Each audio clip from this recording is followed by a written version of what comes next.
Good morning. How is everybody doing? If you're finding me for the first time, my name is Penny. I come here a couple days a week. My goal is to inspire you. My goal is for you to listen and learn.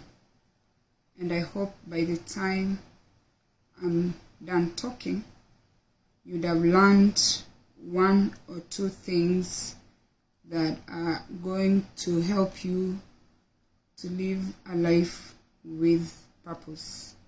So invite your friends, share this video. That's the favor I ask from you. If you have not liked my page, please do that. And if you have not subscribed to my YouTube channel, please do that. I would appreciate that. And if you don't have your pen and paper, please get it so we can learn together.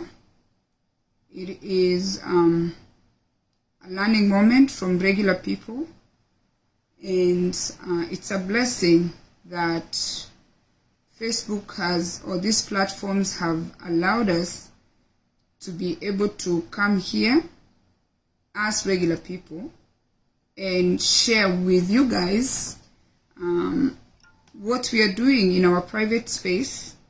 And we hope, or I hope, you can learn something that you're going to help yourself to improve your life. So I'm doing the sharing. Invite your friends and let's do this together. So for my faithful followers, I want to thank you so much for taking your time to be here, and I appreciate your support. I wouldn't be coming back here if you guys were not taking your time to listen to me. So, as you can hear, I have waterfalls. I don't know if you can hear the waterfalls. I put the waterfalls because of the discussion we are having today. So yesterday we spoke, we are doing this book. This book is written by Dr. Perpetua Neal. She's a psychologist, and we are doing this book this month, and it says this is what matters, a step-by-step of what matters. It is a workbook. You can get this book online and you can write in it. You can use a highlight. I do write in my books, and some of the books are workbooks and some of the books are just regular books, but I can, I choose to write in them because I want to highlight what I need to remember. So yesterday we spoke about worrying and creating, a space where you're, in your brain, where you're not occupying your brain with worry. So today I have the waterfalls because we are going to talk about designing better mornings and nights. And before I do that, I want to tell you guys something I did that's new, that I started today, and I want to invite you into my personal space again to show you. I got a journal. This is a journal that I got, a couple weeks. I've had this journal for some time, but I started to list the things I need to do. And then my shopping list is here. I have a notepad that I tear and I put here, the stickies, and I post it. I write the things that I need to buy as I'm going. I have the Walmart, I have Costco, I have produce, I have the Indian store. So today, I started today is the 29th. I have a list of things that I need to do today. And I want to do this because every day I'm supposed to do things. Then when I get up, I start doing other things. Before you know it, I completely forget about 4 to 5 things that are very important. So join me, get your book, and write those things, your to-do list. I'm too old to be making some mistakes, because some mistakes when you make them, or some things when you forget them, they cost you. So that is something I'm doing. And then I always tell you to clear your vision. Decide where you want to go. Always make sure your vision is clear. If you don't have money to buy the little things, because this costs money every time. If you wear glasses, get a cloth. If you don't wear glasses, when I say clear your vision, is to clear your mind. Clear your mind so you can decide where you need to go, so you can see. All right? So they are talking about clearing your mornings and nights. And you need your journal. Always have a journal. You need your calendar to write in the dates. These are must-have things every day. And I got myself a pen. This is a pen I used to see like long time, but now I have it. The teachers used to have it, and I have it. I've been saying I was going to get it, but I went and bought it. I am obsessed with pens anyway. Rose, you're at home. Able send me the pictures of the mushrooms, what you're doing. So this pen of mine has blue, it has green, it has black, and it has red. I'm very excited about this pen because now I want to use it on this book so I can tick, you know, when I finish whatever I did. I remember the teachers used to have this pen. I just come here and mark red. I'm very excited about this pen. So I'm going to find like a case, you know, like something like this where I can put, you know, this book inside and zip it up. That is how committed I am to getting my stuff together. So anyway, so and get a pen. You know, Facebook sent me a pen. You know, me and Facebook are best friends, by the way. You guys know that? I have a book from Facebook. They send us things every now and then. Okay? Goodies. So let's go to this discussion where they're talking about setting your time, your morning time and nights. I hope I'm clear. Rose, is the music loud? Is the music too loud that you guys can't hear me? Because I want the waterfalls to stay for this discussion. And by the way, you guys see my beautiful dress? I love this. It's cute. Very nice and simple, you see? African print. Is the noise in the background too loud? Say yes or no. If it's yes, I reduce it before I start reading this. I don't want it to interfere with what I'm saying. Rose, quickly, Rose, be chap chap. By the way, me and Rose got our national ID the same day. We didn't go back home. Rose, did you ever tell your mom the truth? We got our national ID on the same day and we headed to Eldoret to go exercise our citizenship. You know, like adult freedom of movement. Rose, I'm waiting for you to write. So imagine, we got our ID, me and Rose, that's where we met. You know, in Kenya, we used to tarmac. When I say tarmac, we used to really look for that national ID. And the day me and I, and two of us are so beautiful, we headed to LD to catch freedom. Rose, am I clear? Okay. I look smart.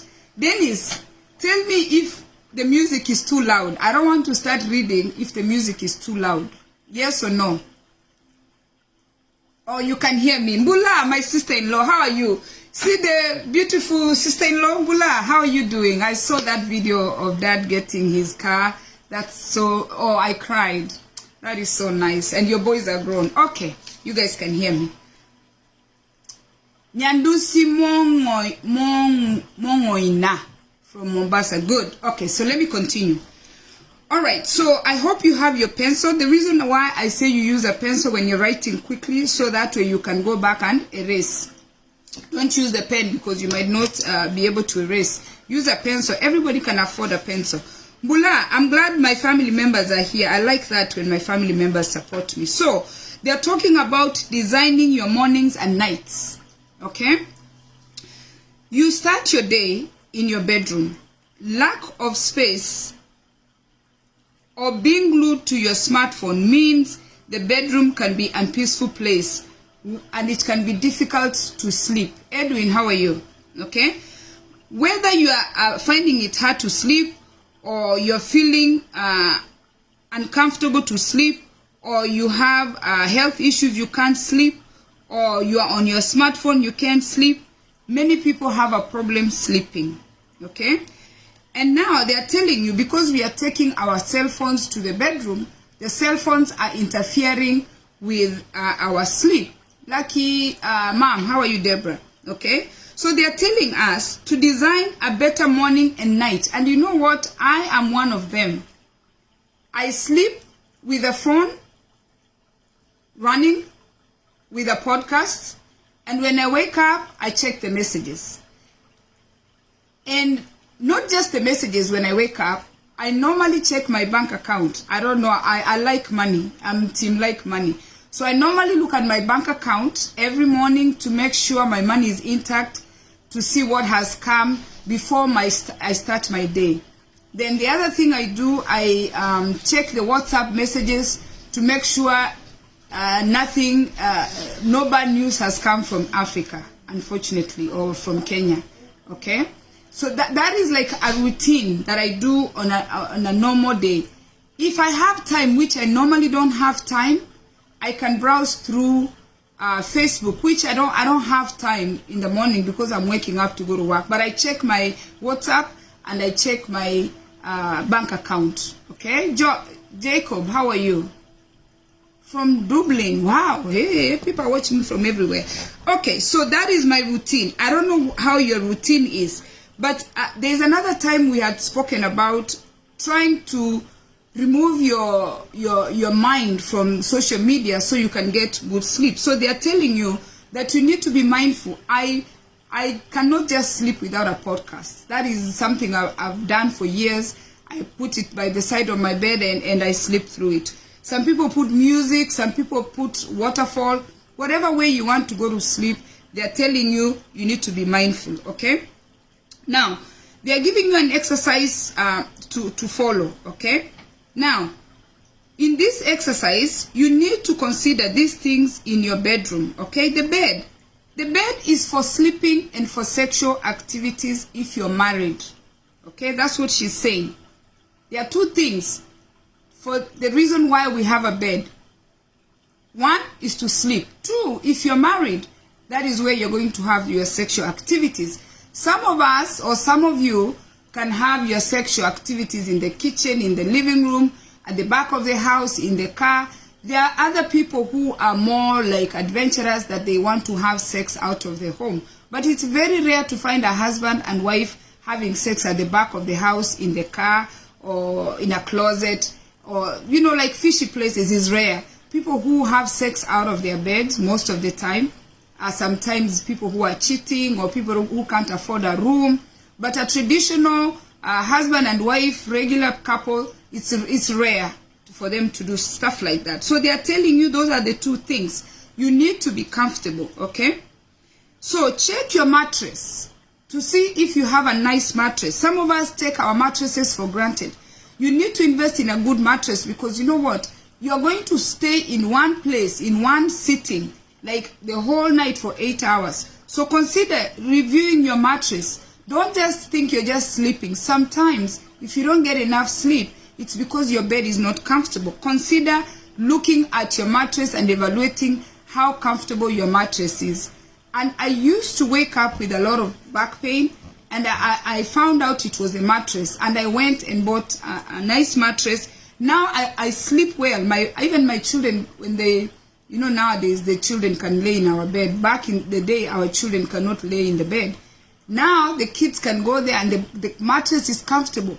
They've been asking for the same mattress, but I told them I can't give them thousands of dollars worth of mattress. For now, they get the standard mattresses, and then they can work hard and buy those mattresses. So check your mattress and make sure your mattress is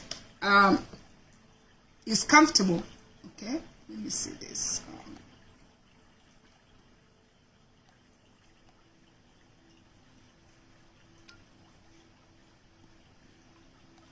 Okay, and then number 2, your phone should be far away from your bed. Do not touch it just before sleeping or first thing when you wake up. Avoid having a TV in the bedroom. Use physical alarm. For me, no TV. That is something I made clear with my husband from day one. I don't have a TV in my room. I don't need a TV in the room, because when I go to the bedroom, it's time to sleep, and if you're married, it's time for sex. You have to just let the bedroom be the bedroom. The TV is in the living room.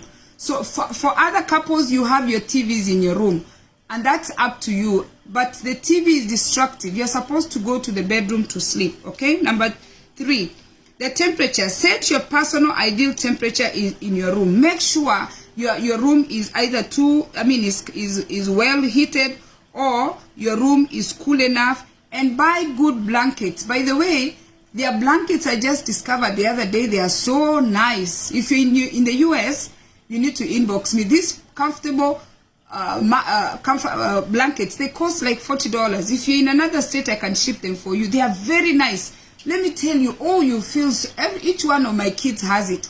They are so soft. When you just cover yourself, you're good. If you're in the United States and you want one of those blankets, inbox me. They are $40. I'll send you the pictures from the guy that sells them and ship it to you. So they are saying, get comfortable blankets, okay? Number 4. 1, 2, 3. Number 4, color. Some of you, your bedrooms are just bedrooms. You don't care about the color, but it's good for you to paint a nice color that is calming. Like I like lavender, or I like lilac. If I had to have a room to myself, my room could have been lilac, because that just makes me feel so good. But now that I'm married, I don't want my husband to dismasculine my husband so much that every day he has to come into a lilac or a lavender room. So we've put like a neutral color, like a gray, but color is important. Okay, number 5, light. I read in the bedroom, but I have a side lamp. I have a little lamp that I attach that is on my side of the bed, because sometimes I want to read before I go to sleep, or I want to do something before I go to sleep, and that light is just for my space. But they are saying, make sure your bedroom has good light, okay? And that way you are able to see, you are able to be able to move around. Dim rooms, sometimes they are not very good, especially if you read in the bedroom, okay? Number 6 is security. Make sure by the time you go to sleep, you are feeling secure, okay? Lock the door, because some of us, we can't get sleep because we are like looking like this. We don't feel safe. So you might not get good night's sleep. Lock your door, or make sure you have taken good security measures, so that way you're feeling safe when you're going to sleep, okay? Sound, number 7. Make sure your room is as quiet as possible, okay? Sometimes machines running, earplugs, and things making noise in the room might interfere with your sleep. So make sure there is not too much noise in the room as you're going to sleep. Number 8, smell. And this is very common with men.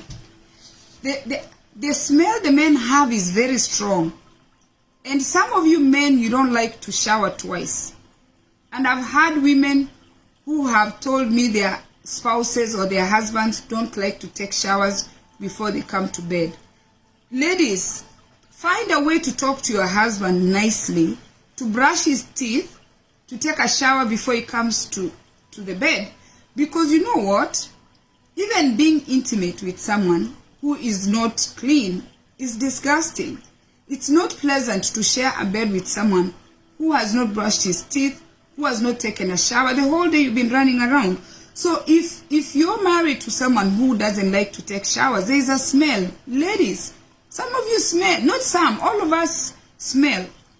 Okay? So even if you're single or you're married, make sure you're grooming yourself before you go into that bed, because I don't know how often you guys change your bed sheets. For married people, they should try to change their bed sheets as often as you're doing your monkey business. But if you don't change your bed sheets or your linen as often as your monkey business, the room is going to have a certain smell, and the smell is very strong. People have like a strong smell. The deodorant is something that was introduced to especially Africans later. Some people still don't wear deodorant. So a bad smell in the room can make you not to think. It can interfere with the air. So make sure that your room doesn't have, this terrible smell that is going to make you not to sleep well. Okay, they are saying, for me, I use the oils. There's the oils that you put in water, and then it comes through the humidifier. They have those oils that you can put so that way the room smells nice. Water for us, we have to shower. Yes, Dennis. Me, I'm sorry. The husband has to shower. He has to brush his teeth. And the husband has to floss. Because I don't want to start eating his vegetables from I don't know where he's been eating meat. I'm not doing all that. I'm a 7-day Adventist.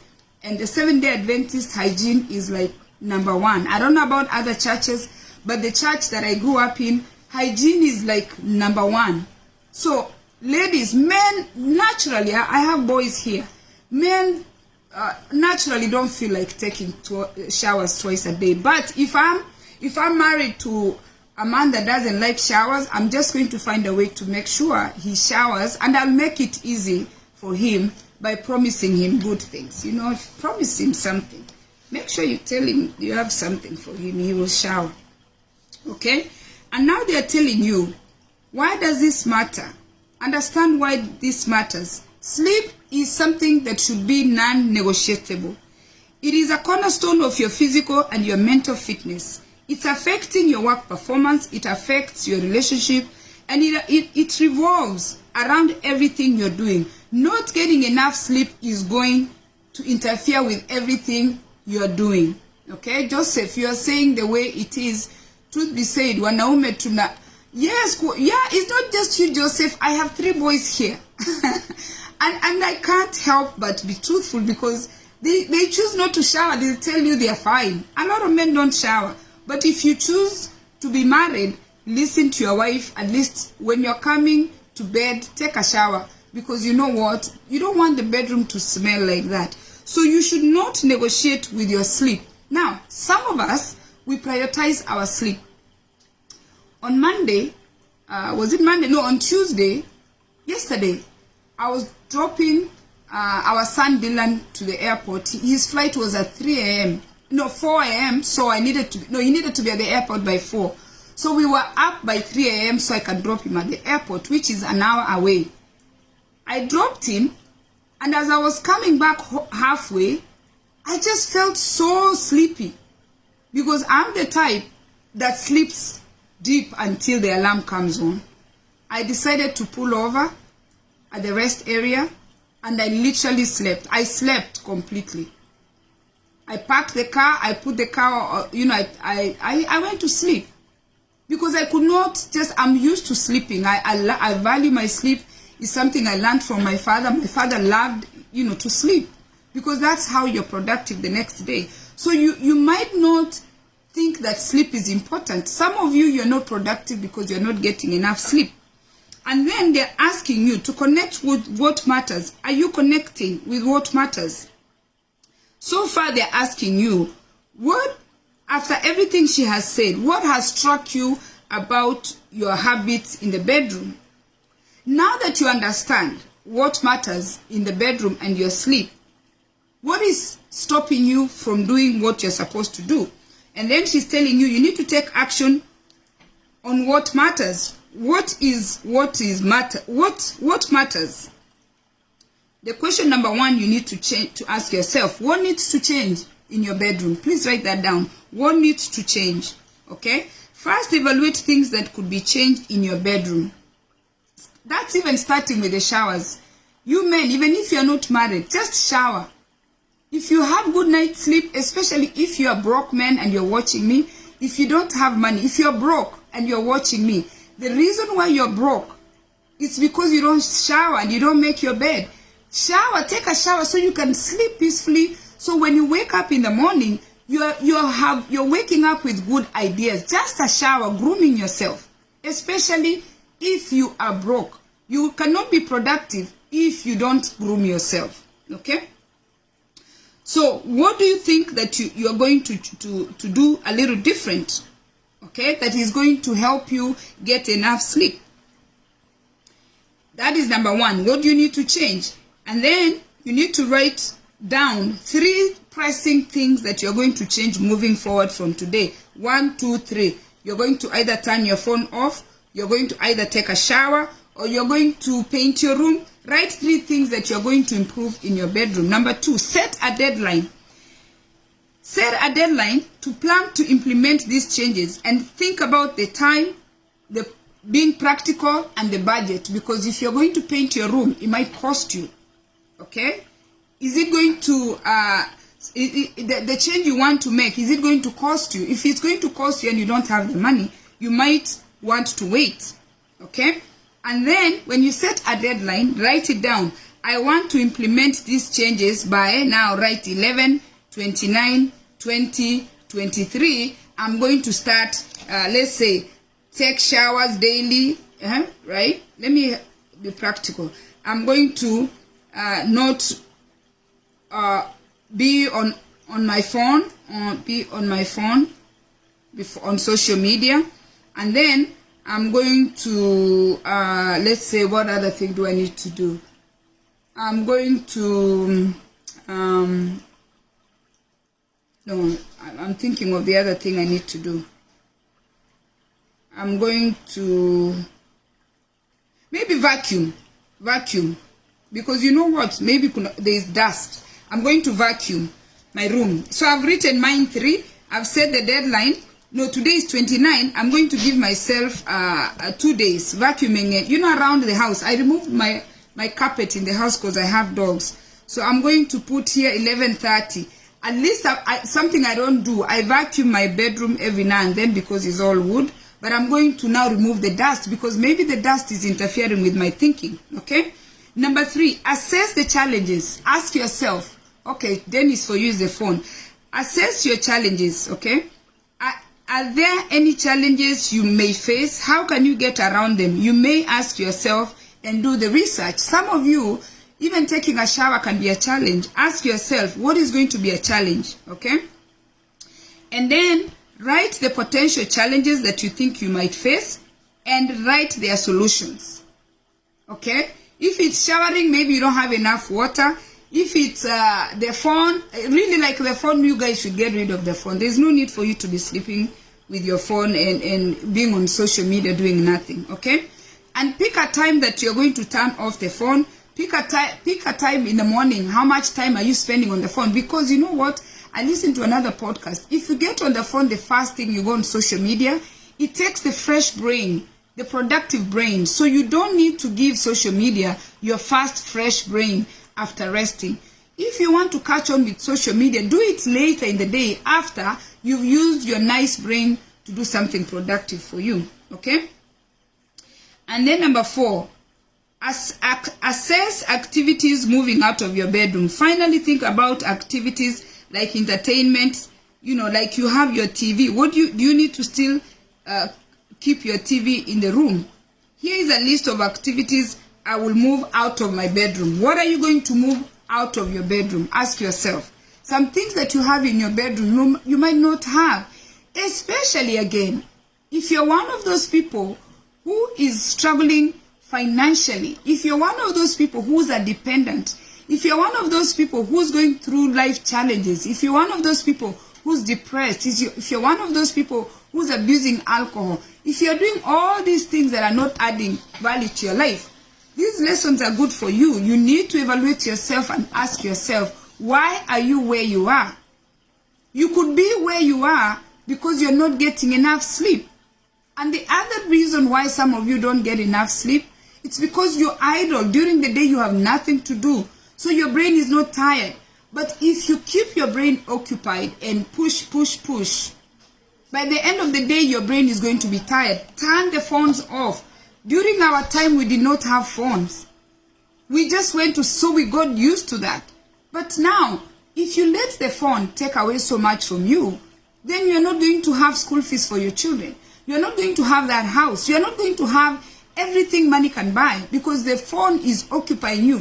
The owner of Samsung, somebody owns these phones. Somebody makes this case. Somebody gives us the internet. Somebody is giving you the what do you call it? The platforms. You're on TikTok, you don't own it. You're on Instagram, you don't own it. You're on Facebook, you don't own it. Samsung is not yours. iPhone is not yours. iPad is not yours. The TV is not yours. You're not the one. You're not an actor. You're not an actress. Soccer players, you're not a soccer player. You're watching a game. NFL, You're not a football player, but you're consuming. You're not a coach. You're watching the coach and correcting the coach what the coach should have done. Everything we are consuming, we are not the founders of these things that we are consuming. An average person that is consuming all these things is a poor person. You're not the owner of Nike. You are not the owner of Michael Kors. You are not the owner of this dress I'm wearing, right? The designer. I'm not the one making these clothes. You don't own anything. You are a consumer, and most of us are consumers. We consume the celebrities. We consume the designers. But ask yourself, what have you created that people can consume? When you're sleeping, if there is a way you can work extremely hard, so that way your money can work for you while you're sleeping. There's a new website that's called Temu. And this Temu, the founder will never have to struggle a day of his life. All the friends that I have, they shop on Temu. Do you know when they shop? A lot of them are shopping at night. They are working at a job and they're idling. They find themselves, women, I'm talking about women, idling. They find themselves shopping at Temu. Temu is sleeping and the women are shopping. Facebook is sleeping. You're scrolling through Facebook. Instagram is sleeping. You're scrolling through Instagram. TikTok is sleeping. You're scrolling through TikTok. Steve Jobs has left his daughter so much money. You're scrolling through the iPhone, iPad, right? We are so busy doing this and even disturbing our nerves. But the owner and the founders of those things are actually sleeping. Their money is working for them.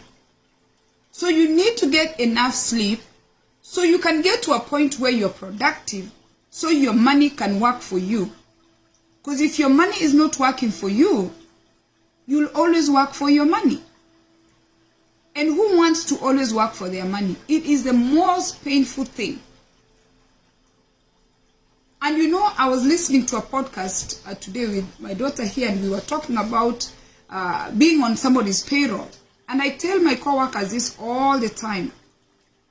When you have someone who's supervising you, when you report to someone and they have power over you, when it's somebody's company or somebody has been hired to have power over you, you can never be smarter than that person. No matter what you do. The guy was saying the biggest crime you can commit is trying to make your supervisor think you're smarter than them. You cannot go to your supervisor and try to make them stupid. Every supervisor, once they have been hired for that title, naturally, they think, all supervisors think they have it together. It's human nature. There is no need for you to take your time to try and make your supervisor think that they don't know what they're doing. He made provision. Some supervisors will listen to the people that they're supervising. They will take feedback. And some will not take feedback. So you could easily lose your job because you're trying to outsmart your supervisor. You cannot. You cannot outsmart someone who has power over you. What you can do is to evaluate, look at your supervisor, look at whoever has power over you, and see if they are willing to take your feedback. And most of the time, if you're not well calculated, it can cost you your job. And when you're fired, you're fired. I like to read the history of the companies that I consume. I like to look at whoever the founders, because I'm an aspiring founder. I like to look back and get a story. Every company, I like to know how they got where they got. The founder of Home Depot, which is like a home improvement warehouse or shop, the guy was fired. Do you know how many people have been fired and started their own company? Do you know how many people have been terminated, like they are told we no longer need you? And they went home and said, you know what, this is so crazy. I believe it was, I don't remember the year, a couple years back. I have the year because I saved that right up. I was sick. I went to the doctors. I was given medicine. because I'm on payroll and I'm on, I have so much limited time, I went to work. But I was sick, right? I was not feeling well, but I didn't have time to call out. And I went to work. When I went to work, I took medicine and I sat in the car for some time. It's something I shouldn't be doing. So now, my supervisor, I don't know, somebody must have called, somebody must have reported me. And my supervisor called me to come and write a report. I have the report for my book, when I write my book. And the supervisor called me and told me to come to the office. I came to the office and, he asked me, what were you doing in the car? I said I wasn't feeling well. I just finished whatever I was doing. I figured I should sit in the car. And I was tired. I had taken medication. And I put it on my report. And he's like, it doesn't matter. You shouldn't have been sitting in your car. And the other supervisor that saw me, I had seen the other supervisor pass. But I felt like, whatever. Because I saw them one pass, the lady pass, and then she came back again. And they called me and they wrote me up. I'll never forget that day. And I tried to, which is private, I tried to show the medicine that I'm actually sick. But he didn't care. Because you know what? It's his job to make sure that I do my job. He didn't care if, I was on medication, I wasn't feeling well. I should have called out, but I didn't call out. I was pushing it. After that write-up, I came home. I had a business that I started in 2012. I had never pushed my business. I was relaxed. It is after that write-up that I decided to focus on pushing my business. That feedback that was given to me when I was not well enabled me to push myself. Now, if I walk to my job tomorrow and they tell me, we no longer need you, and I'm talking about the state of New Jersey, who is my employer. I'm employed by the taxpayers' money, but they have hired someone who's an employee to oversee me to make sure I'm working for my money. If I walk there tomorrow and they tell me, we no longer need you, I'm ready for that sentence at this time.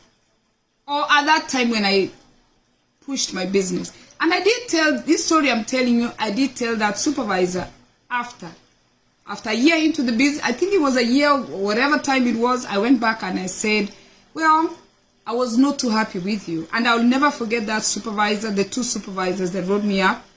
They are part of my story.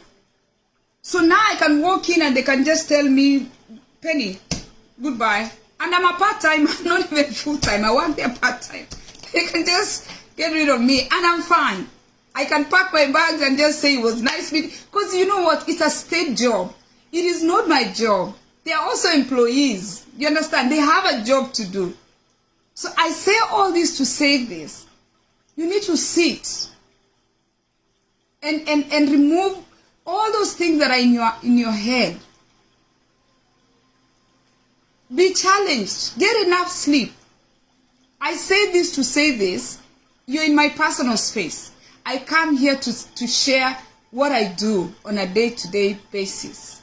I have not made it because otherwise I wouldn't be going to clock in. But I'm praying and hoping that, you know what, I'm self-sufficient because, you know what, I have my stuff here ready. I have an online shop and the online shop has to run whether I have, a job or not, the shop is running. I'm not worried about being on somebody's payroll. I have a business that is running. Self-sufficient, right? And I'm getting better because now I'm reading this book. Thank you. Yes, this is some of the clothes that I sell, by the way. I'm going to sell a few clothes online. I have clothes there that I need to market and I will share the website. But I'm just saying to say that Don't be discouraged. Focus.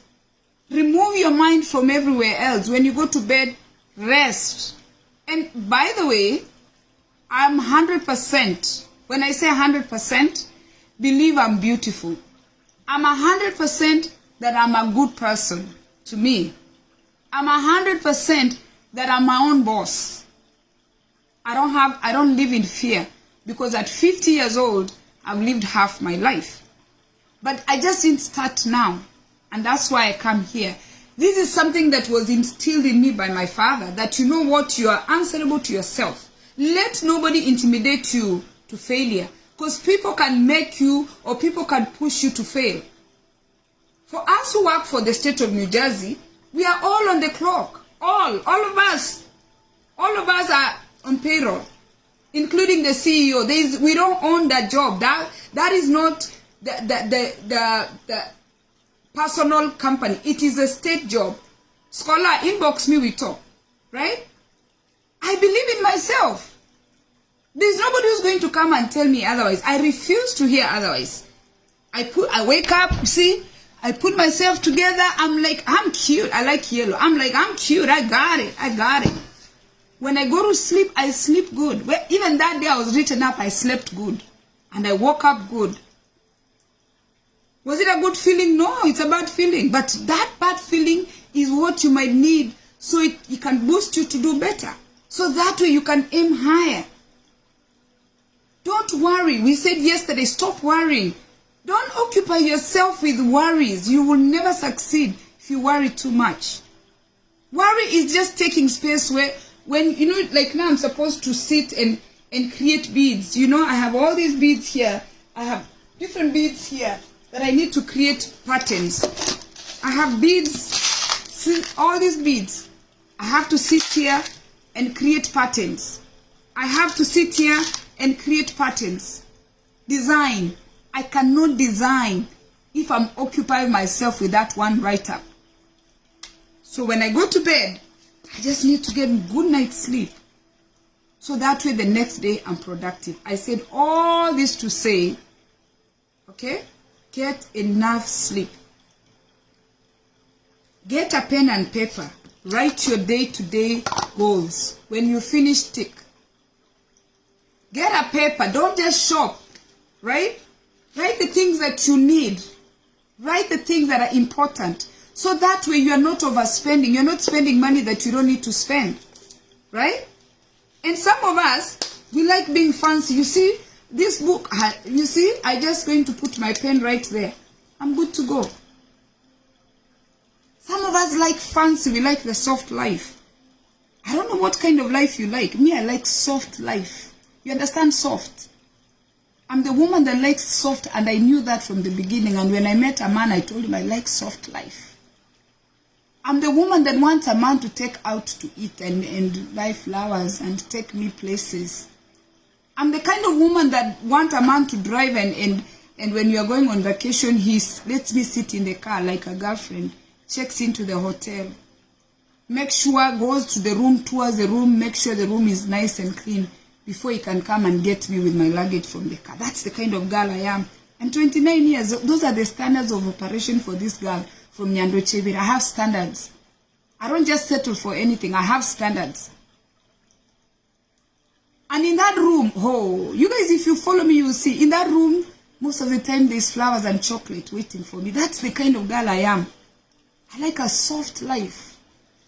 Yeah, that's the life I like. If somebody doesn't have to give me, I could give myself. If I'm by myself, I'll check into the hotel. I'll do all that. But if I have a man, I'm expecting him to go check into the room, make sure the room is nice and clean, make sure everything is fine, then come and get me.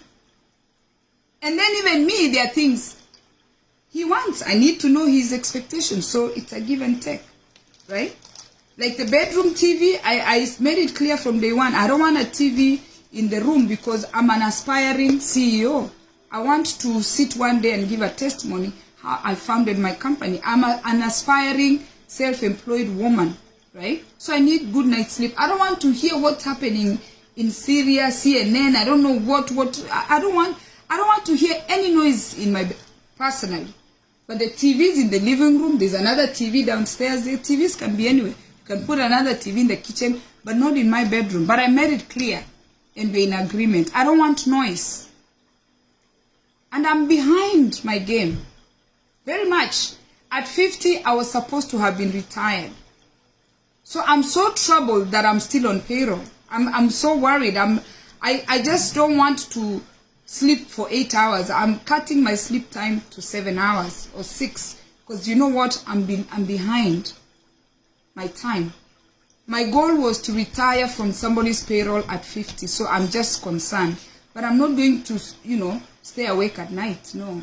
I'm going to sleep. So I wake up in the morning and keep asking myself, when am I going to take myself out of this payroll?